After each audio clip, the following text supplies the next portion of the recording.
So what I want to do is I want to start out with Thanksgiving. Today marks the last day, actually tomorrow marks the last day before we're off for the remainder of the week. Our office is closed on Thursday in celebration of Thanksgiving and Friday. So we are giving our staff the time off, and some of them will be actually leaving early on Wednesday. So just so you all know, in case you want anything done, try to get it done today and half a day on Wednesday, okay? All right, so I just wanted to give that all to you. So let me move on to what I think starts out with thanks. I got a nice little greeting card. I met a client who called me on an internet call a couple days ago. Actually, it was a week ago, and I set the appointment. And I met with her on Monday of last week. And now she's getting pre-approved by one of our preferred lenders, Craig Kobler. And I just want to pass that around to you. And we had a really nice conversation. But let me just share with you that I have a lot to be thankful for. She does too. She's a breast cancer survivor, and on 2 different occasions. And so she's very thankful that she's made it to another Thanksgiving. So I start my Thanksgiving out just being in consideration of the great things that I've been able to get done. And God has helped me in a lot of my endeavors in life, all the good stuff for sure, and the bad stuff I take responsibility for. So let me kind of move on into a competitive edge. One of the things that I think you ought to think about, and this is something that says what I just shared a moment ago, but anybody know who this person is? Cynthia. Where is she? Can somebody text her and call her and ask her, where is she? Huh? Oh. That was pretty good. Well, we're honoring our veterans. Cynthia is a veteran of the United States Navy, and she's a petty officer, third class, and she was an electrician's mate, and she was stationed overseas. So that's Cynthia Clay. One of the things that she's doing is she wants to start her year out by having a new designation, to work with military personnel, veterans, people who are active duty, and those who have been on inactive duty or reserves or retirement. So that's Cynthia then, and this is Cynthia now. And she's working on her MRP. How about a hand for Cynthia? Now, there are lots of designations that you can get. There's one of the most powerful ones, I think, is called the CRS. Counselor Real Estate Specialist. So those of you who've been in the business for at least 5 years, you've closed at least, I would say, 15 to, I think, probably more like 50 transactions. You probably qualify. You just have to go through the educational piece.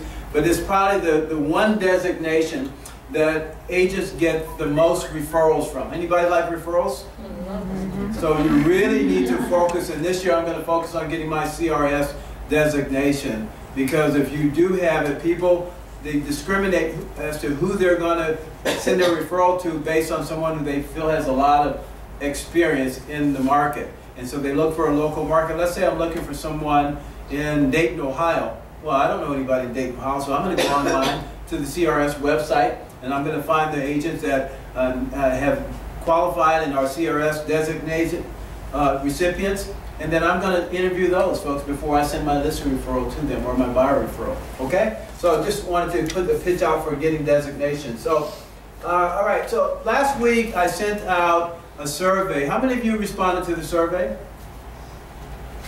Okay. Some of you did. All right. The survey, Bonnie, what were the questions? What is our company about? Okay. Did y'all read that?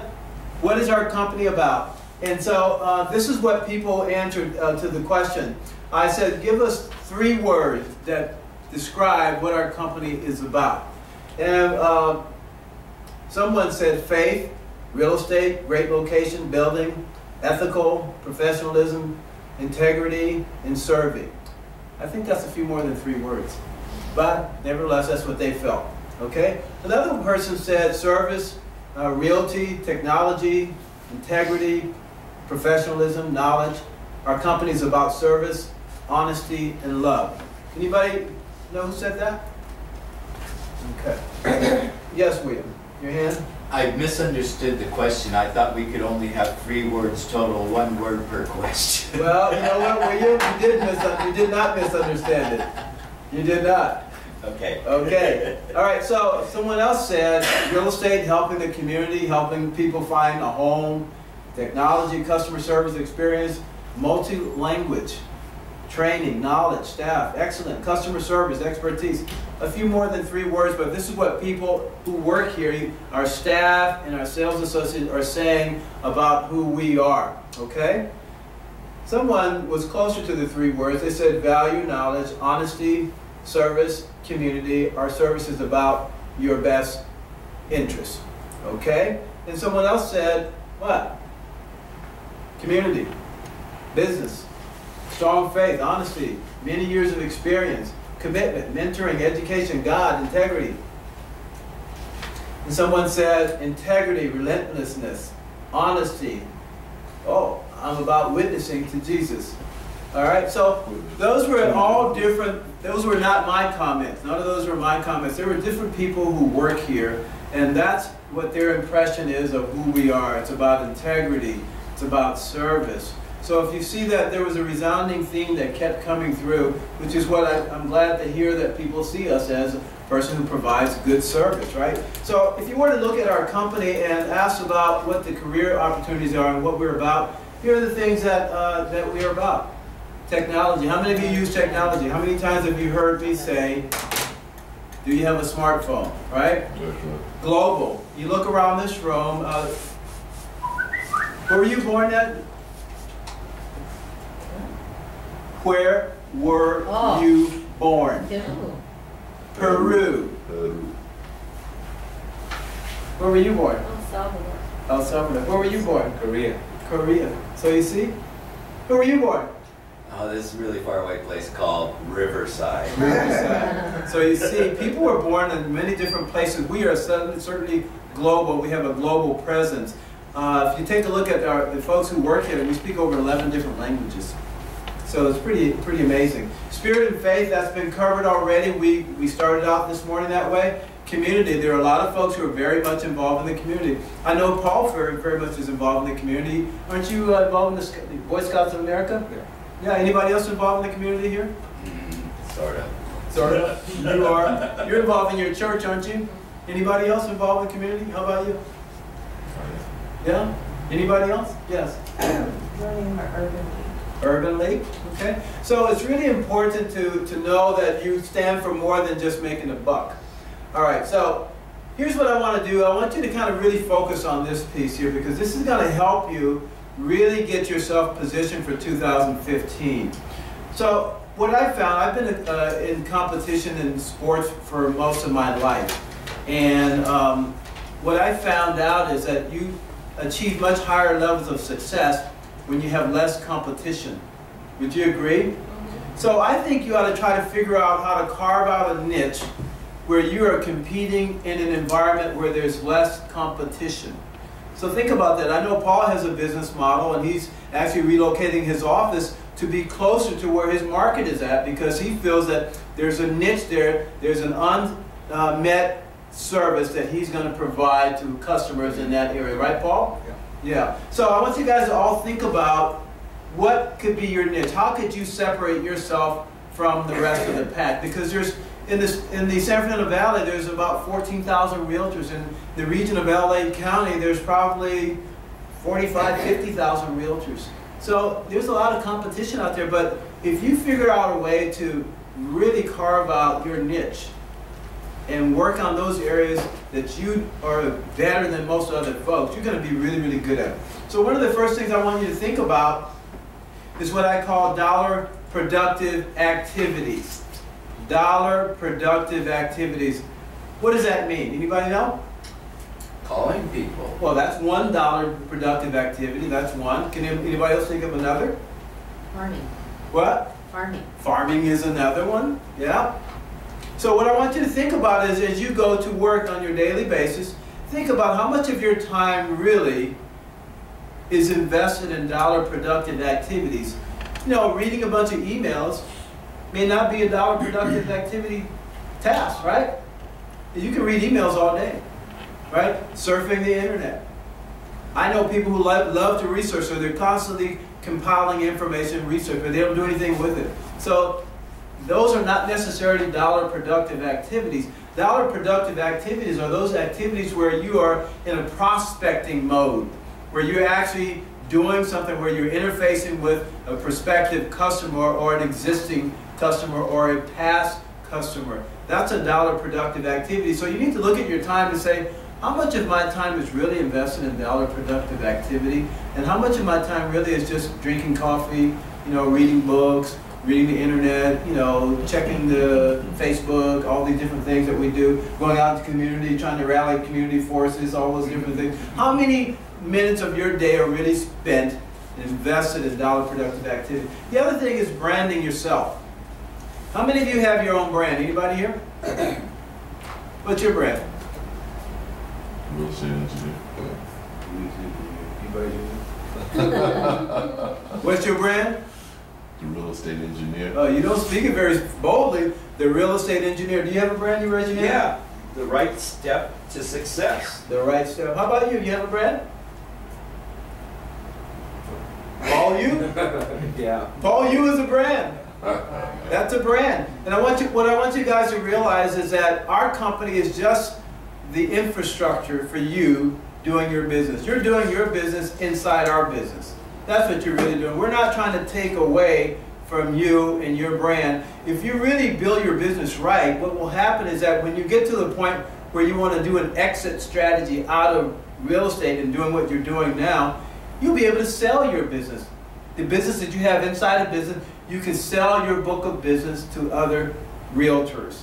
Okay, did you all know that? And who knows, there may be a company that you sell it to. With Zillow and Trulia and all these big companies coming into the market now, you may be able to sell your book of business to a company like that and get royalties from that. So I want you guys to think about, I'm not just working for Mel Wilson. I want you to think about, well, how can I build a brand inside Mel Wilson? How can I be Anna Cristobal? How can I be Paul Yu? How can I be the real estate engineer? Set yourself apart, brand yourself inside our company. We have all the infrastructure to help you guys do your business, but it's up to you to brand yourself. And I want to encourage you guys to do that. Step out of your box. You may even get to a graphic artist and have them help you create your own brand that really significantly identifies you from anybody else. You got to say Mel Wilson and Associate because the real estate law says you have to do that.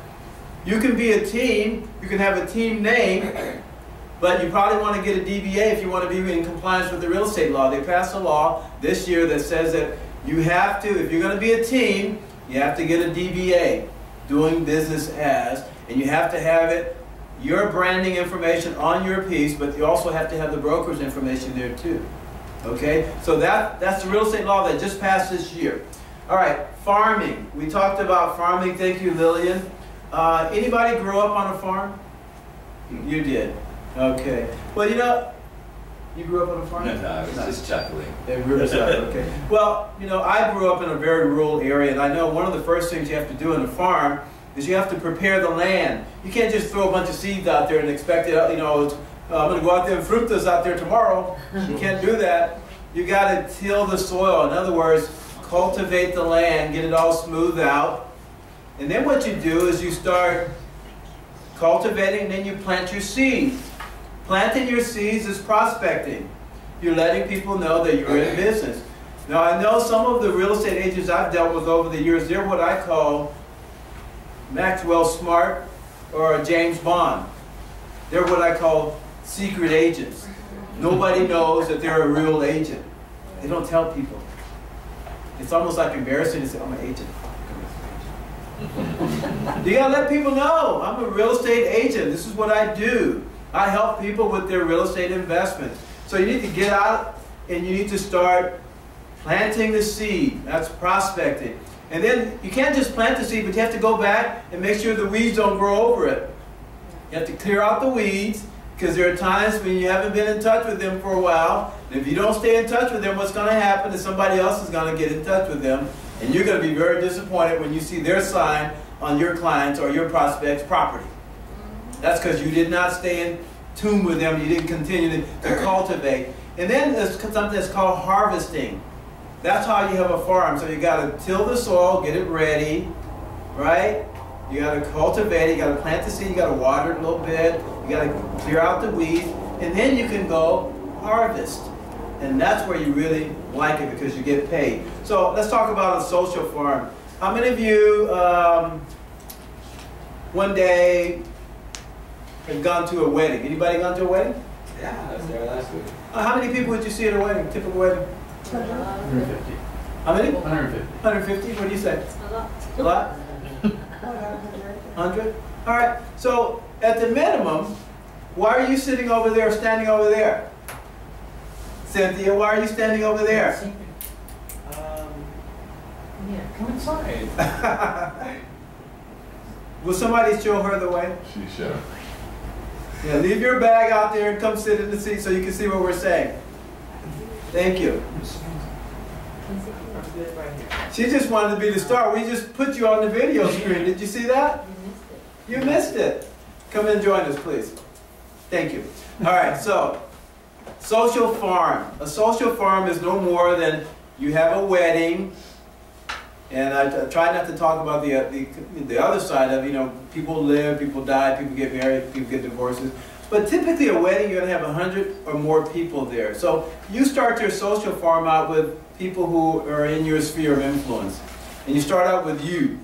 And then you start out with your significant other. If you have a partner or a significant other, they have a whole nother set of friends too. So you may have like 100 people that you know, but guess what? Your partner probably has another 100 people that they know. And then all of a sudden you start having kids, guess what? You get to know their friends. And those are all people in your circle of influence, and that's how you start a social farm. So I want you guys to focus on your social farm. And you may say, well, all my relatives live out of state. Guess what? They know people who live in this state. And they know people who live in the state that they live in. And guess what? You can refer people to people in the state that they live in. Maybe you have a cousin who lives in, I don't know, Topeka, Kansas.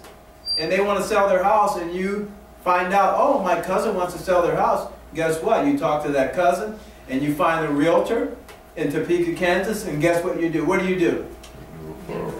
You get a referral. And that's what a social farm is all about. So all of you should have at least 50 to 100 people starting out just Jump Street on your social farm. You should be committed to adding 5 people a day to your social farm. Anytime you spend money with anybody buy fuel for their vehicle?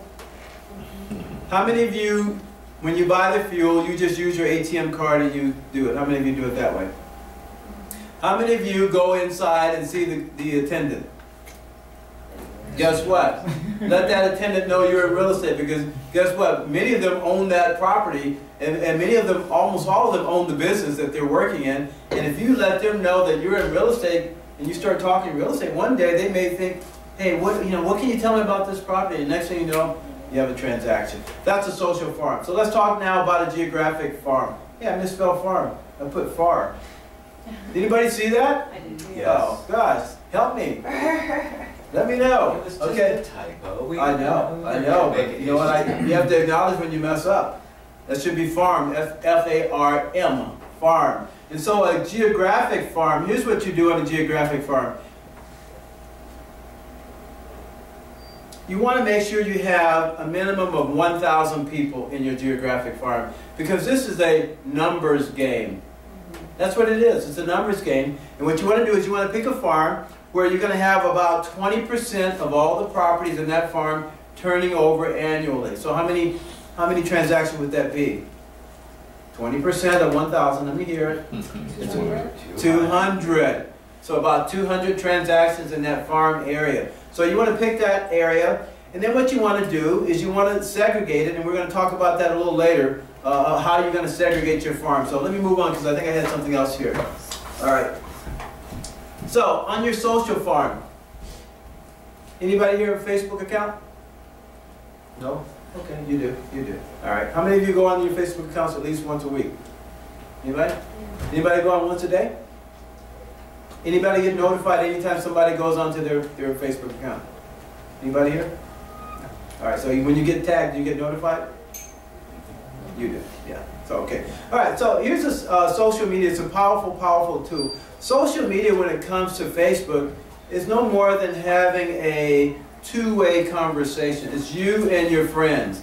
Social means friends, people who are friends. Now, a lot of these folks are acquaintances, but social media, just realize a lot of realtors are doing social media now. And most consumers, old and young, are doing social media one type or another. So you need to get with it. If you're not into it, you don't have to have your own Facebook account if you don't want to.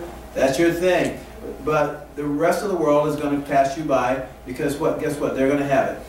Twitter is another way to get messages out about what you're doing. If you want people to be aware of where you're going, what you're doing, Twitter is a good account to have. YouTube. Anybody know what YouTube values bring to you in real estate? A lot. In what way? You can create a brand online. Mm-hmm. People will get to know you, be familiar with your face and your work. That's right. That's right. And you can do a YouTube for every property that you have. Did you all know that? You can create a YouTube for every property that you have. And do you know if you have your own personalized website that Google rates through their analytics higher those websites that have more video on them? So you have more video content on your website, Google will rate you higher. So when people are searching for real estate, if that's what you want to promote, your name is going to come up sooner than somebody that does not have video on their website. Did you all know that? I'm telling you, that's the way it is. I serve on the research committee for the National Association of Realtors, and I serve as the chair of the California Association of Realtors Research Committee last year. So I'm telling you from what I know. This is what they've discovered. They've determined this. Video emails. Anybody ever send out a video email? Not in a long time. Huh? Not in a long time. Well, video emails are powerful. It sets you apart. Everybody gets emails, but how often do you get a video email with you on it? Wouldn't that be kind of cool? Yeah, Lily's always dressed up. There's a video, this is Lydia. Okay, blogs. Blogs are powerful messaging systems to use. We have a couple blogs that come out on our company website.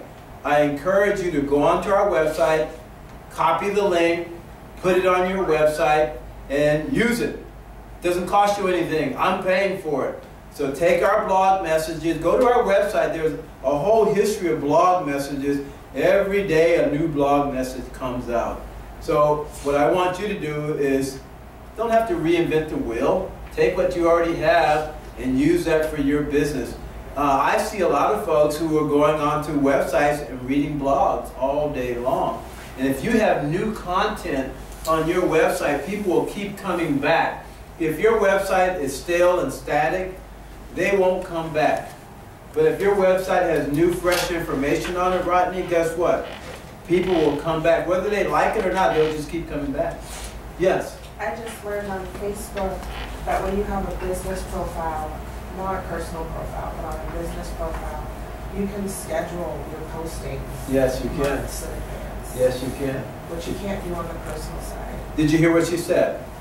On your business profile for Facebook, and maybe you're against Facebook for the invasion of privacy, but there's nothing wrong with having a business Facebook account, right? You don't have to put in all your kids and all your nudie pictures and all that stuff on there, right? You don't have to put that on there. You can just put your business stuff on there.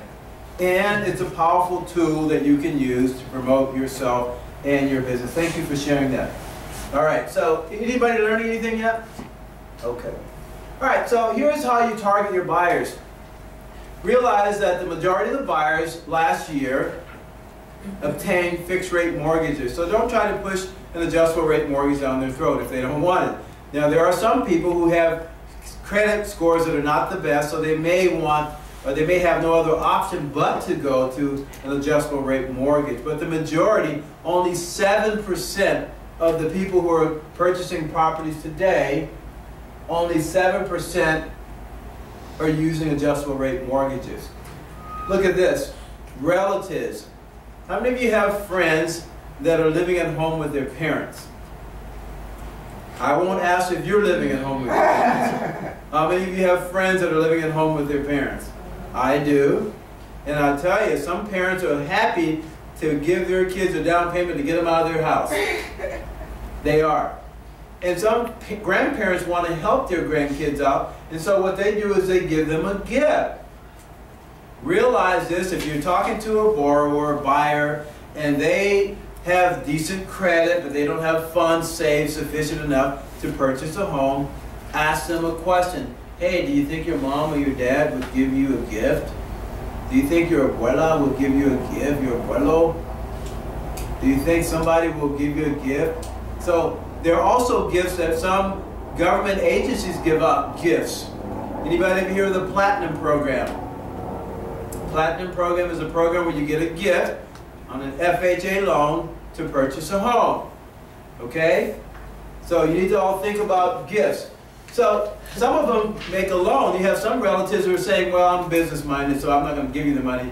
I'll loan it to you. Now the lender doesn't want to hear that. You all know that, right? So 35% use low down payment programs. That's a lot of folks who are buying homes today with a low down payment. So look at this. 39% chose FHA.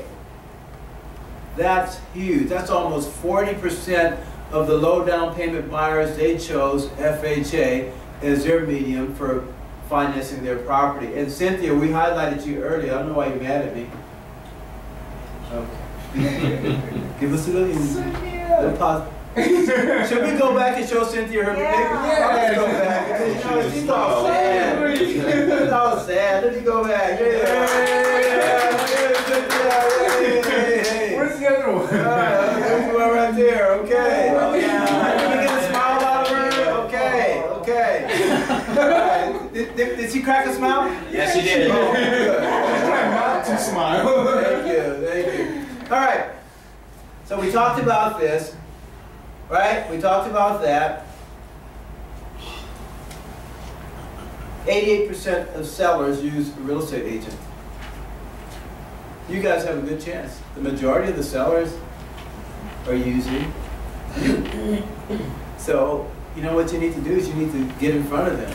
And we had a powerful statement that was made last week. 38% of sellers use an agent referred from a friend. How many of you ask your friends to refer people to you? Anybody here? How many of you have friends? Anybody? You have one? One friend? Okay. Ask that person, right? To refer someone to you. Here's a sad one. This is really sad. And it says that we're not doing a very good job. It says 22% of the folks who are selling their home use the agent that they worked with before. Now, most of the consumers who bought a property said their experience with their agent was a positive one. About 80-something% of them said their experience was very positive with the agent that they used when they bought that home. So why is it that only 22% of the sellers are going with the agent that sold them the home? Why do you think that is? We forgot to take care of those weeds. Time frame, maybe? You didn't take care of the farm and you didn't do the weeds. What did you say? Time, maybe there was a large gap of time. Could be a large gap of time. What else? Anybody else know? Follow up. Follow up. You didn't stay in touch. You did not stay in touch. This gentleman here is powerful with getting listings. He's probably one of the most prolific listing agents I've ever seen. He is so disciplined in what he does, and he goes at it very methodically. And guess what? The majority of the people he goes at had their property listed with somebody else before. Would you agree? Sure.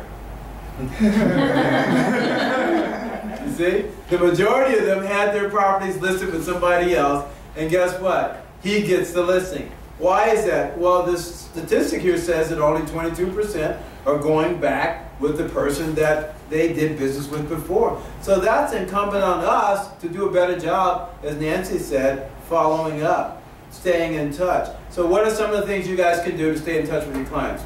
Yes? Send something out on all the holidays, birthdays, anniversaries. Send something out on holidays, birthdays, special days, anniversaries, right? How about the anniversary of the purchase of their home? Yeah, that's nice. Make a big deal out of that. They probably forgot all about the day that they purchased their. They know they own the home, but they forgot the exact date. Right? And what happens if you set yourself apart and send something out, hey, happy birthday, and they say, wait a minute, it's not my birthday. Oh, the day you bought your home. Isn't that a powerful tool to use? Mel, can I share something that I do? Yes. I have a database that I kept, all my COIs and past clients. I have a rule that I have to contact them 4 times a year over the phone or in person. So I have to keep that. I mean, that's my #1 priority to do that, do the business. And #2, mail out postcard or cards 4 times a year. So I just keep them, remind them that I am in the business 8 times a year. My target is 10% of my past clients. If I have 500 people in my database, it has to give me 50. I mean, that's the rule. 50 either repeat or referral.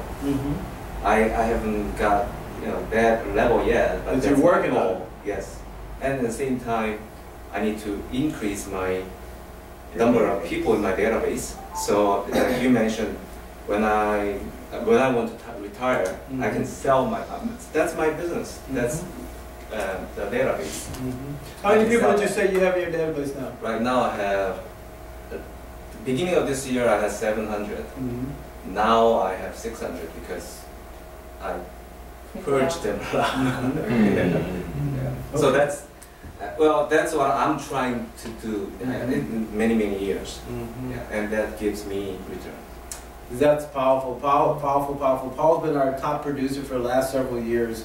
I thank you for being here and sharing your knowledge with these folks. Many of them have the potential to do it, but they just need a little guidance to do it. And thank you for sharing that, Paul. It's powerful. You need to have a database system, though. You have to have something. You have to have some way that you store the names and the contact. I'll tell you some things that I've done over the years with my database. I put in the anniversary date of the client, the day they got married. You might ask, well, how do I know that? Well, they all filled out a statement of information. All of them do. And I keep that. And I record in my database their birthday and their wedding dates. Right? And so I've done this where I've reached out to clients. I had a client a couple years ago that they were referred to me from another agent up in Monterey. I sold them a townhome for their daughter in Woodland Hills. And I found out that they were going to be going on their anniversary to the Regency Hotel in Sacramento. So you know what I did? I contacted the concierge at the Regency Hotel, and I knew the date they were coming in. And I said, concierge, I want to have you buy a big bouquet of flowers. And I knew this client really loved See's candy. And so I want you to buy a box of See's candy, and I want you to put it in their room. And so when they get there, it'll be waiting for them. Do you think that made a big hit with them? They were like, oh, they were just blown away. How did he know? How did he know we were here? Well, when I called them, like you were calling your client, I happened to be calling them. And they told, oh yeah, Ed and I are going to be going to our anniversary. We're going to be staying at the Regency. I said, where are you staying? They didn't tell me. I said, where are you staying? They said, oh, the Hyatt. We always stay at the Hyatt. So I just did my little homework, and I thought ahead. And you know what? I ended up selling another property for them. And they became friends. Whenever I go to Monterey now, I go visit them. We have dinner together at their house, or we take them out to dinner. It's awesome. We built a long-term relationship, and that started about 12 years ago with that one client. I had multiple transactions with them. Okay? All right, so please do that. Paul, thank you again for sharing that. Here's another very powerful statement. Paul, I don't know if you knew this. 70% of the people who list their property only interview how many agents? Uno. So, doesn't it make sense to be #1 all the time? Yeah. Don't you want to always be the first one that they interview? Now, a lot of times people say, well, I'm going to interview multiple agents. Sometimes they do, but sometimes if you get to be the first interview, they won't interview the next agent. Wouldn't you agree? If you make a compelling argument as to why they should work with you, and you're the first one, guess what? The other guy's sitting around waiting for their interview at 4 o'clock, and you got there at 1, guess what? Listen. Yeah, and you can tell them, I'll call the agent for you, because sometimes, well, I don't want to disappoint them. Oh, that's okay, I'll call them. Oh, you don't need to call them anymore because I already have the listing, but you can show the property for me. Because all of them had a buyer. They all had a buyer. They told that seller, I have a buyer, right? Yeah. All right. Okay, so we talked about geographic farms. One of the things I want you to be mindful of in your geographic farm is make sure that no one agent has 30% or more of the market share in that market. Why is that? Less competition. Less competition. Remember, we started out by saying compete in an environment where there's less competition. So if you go into a market where somebody has really been dominant in that market and you try to get some market share, first of all, you're going to wake up a sleeping dog. You ever go by somebody's house and the dog's in the yard sleeping, and all of a sudden the gate shakes and they're like this? That's what you're going to do. You're going to wake them up. And then they're going to get on top of their game, and it's going to be harder for you to compete. So find a market where not as much competition. So not just one company, but one agent. Because people buy not based on companies, they buy based on personal brands. It's the Paul Yu brand. It's not Mel Wilson. It's Paul. That's who they're going for. It's Anna. Okay? All right, so here's another thing you want to do with sellers. Target absentee owners. Now, this is a powerful tool to use. What I do when I have my farm ordered, I pick out my 1,000 homes. I make sure it's an area that I like. If I don't like the area because the houses are ugly or I don't like the style of the home, guess what? I'm probably not going to work that farm.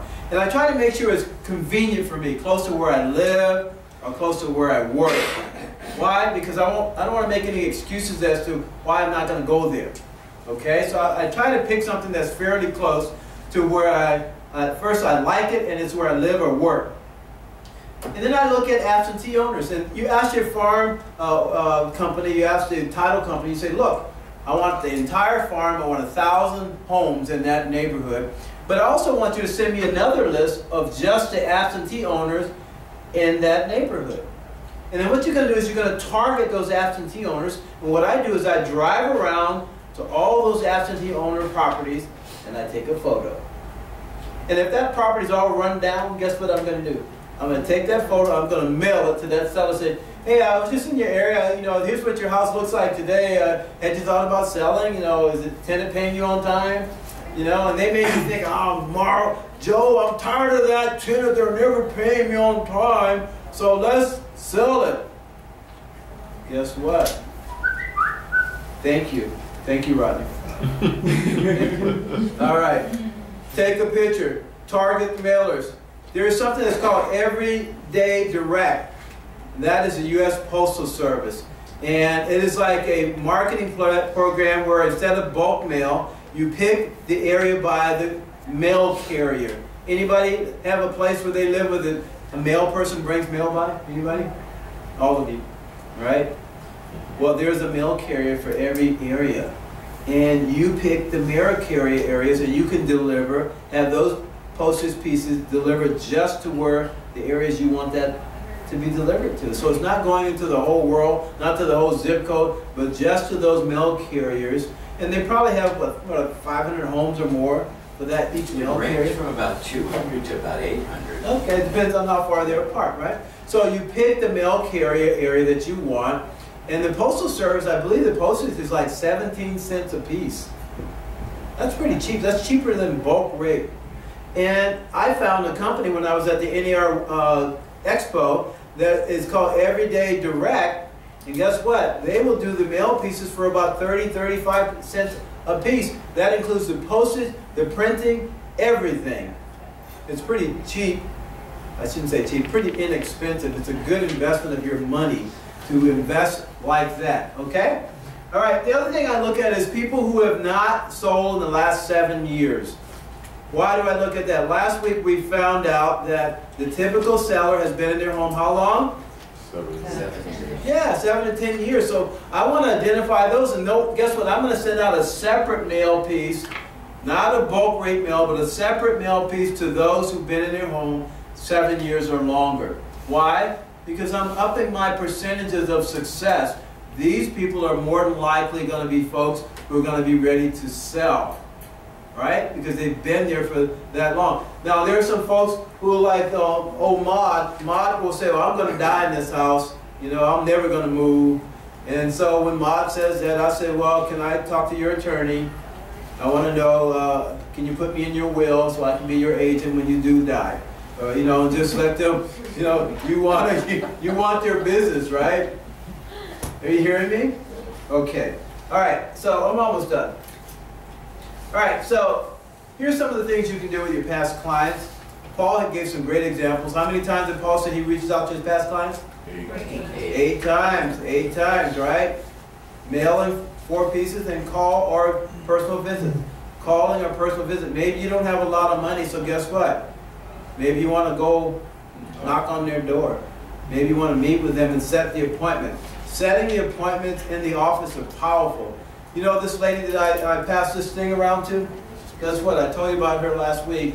She came all the way from Beverly Hills to meet with me. She wants to buy a house. She saw me, she Googled low down payment programs and my name came up. And then she called me. And guess what? I actually answered the call. Isn't that rare? Most people don't answer calls anymore. Consumers are really upset that realtors don't answer their calls. And more importantly, they don't return their calls. Consumers are really ticked off about that. So when you actually call somebody back, they're going to be, first of all, shocked. Oh my gosh, you called me back. It's amazing what happens. Set the appointment. Try to set it in the office if you can, because that shows that they are serious. They are very motivated. The last time I went to get my teeth cleaned, guess what? I called them ahead of time. I got an appointment. It was about 3 months in advance. And I had to go see them. The hygienist wouldn't come to my house. Can you believe that? You see, when you act like a professional, people treat you like a professional, right? So you set the appointment, and especially in today's world where, you know, realtor safety is so critical nowadays, right? It makes sense to have people to come meet you in a public place instead of you going to meet them in some place where you could get, you know, bugged or worse.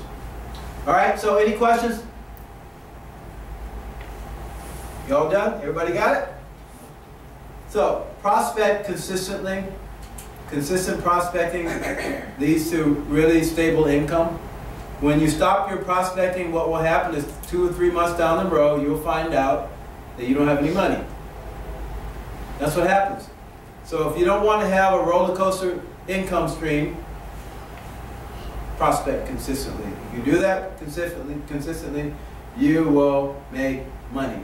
And the thing I want you to think about when you're prospecting, I've seen people making cold calls, and one of the last things they ask for is an appointment. It's pretty amazing. They call, they go on the phone, but they don't ask for the appointment. And guess what? They don't get it. The appointment doesn't happen. When you prospect people, do you ask for an appointment? 8, 9 times. Oh my gosh, how many times? 8 or 9 until I make it, or they hang up. 8 or 9 times with the same person, right? Not 8 or 9 times a day, but on the same person, right? So you have to prospect with the intent of setting an appointment, because you are not going to list that house over the telephone. Right. You're not going to sell the house over the telephone. You're not going to sell the apartment building over the telephone. You're not. I can assure you. As good as you may think you are not that good. Okay? So your goal is to set appointments. And when you set appointments, you're going to be on track to getting business. You're going to open escrows. You're going to close escrows. You know, I just want to hope you guys will take this information. We're going to have this posted on our website. So you log in, you go at the bottom of our website, and it says Agent Login. You click Agent Login, and this PowerPoint presentation will be there by the end of today.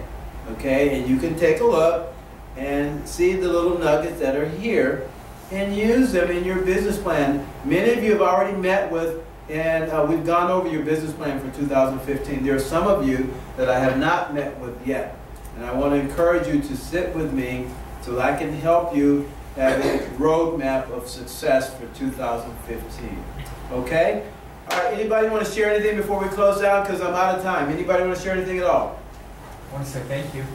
You're welcome. You're welcome. You're welcome. Anyone else?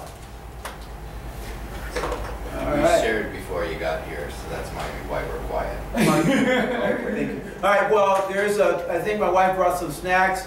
They're in the kitchen area there. Want to wish all of you a wonderful and safe Thanksgiving. Enjoy yourselves.